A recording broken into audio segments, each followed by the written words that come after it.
Hi students, welcome back. This is week 3 and we will talk about the topic, why do we actually need a skeleton? The importance of having a skeleton, okay?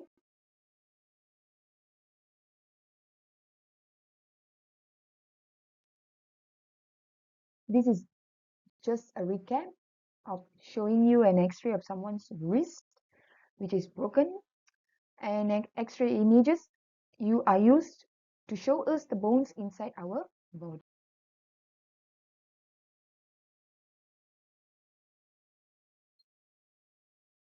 We have 206 bones in our skeletons. This we discussed it last week. And there are different kinds of bones in our skeleton, okay? For example, the long bones, short bones, flat bones, and irregular bones.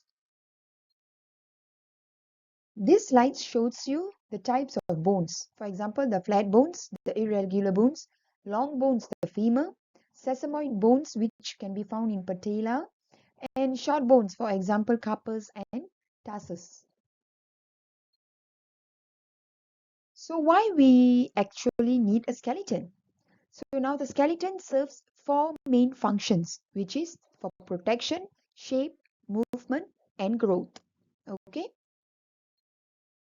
The skeleton protects your vital organs. It is an important organ. For example, the important organs in the body, which means the heart, lungs, and the brain. So these are very, very important to be protected. In the human skeleton, the vertebral column is made up of many smaller bones called the vertebrae. This allows the back of our body to be flexible, which is actually the spine. Okay. Vertebrae are people and animals with backbones. So those animals without backbones are called invertebrate, like the jellyfish, starfish, and worms, which do not have backbone. So these are animals that we call them invertebrates. As teacher previously mentioned, the human skeleton is a living tissue. So bones is a type of tissue which is made up of cells. It is a tissue, a group of similar cells working together for the same function, and they can grow bigger by making new cells. So this slide shows you how the bone cells are seen under a microscope. The human skeleton has a rich supply of blood.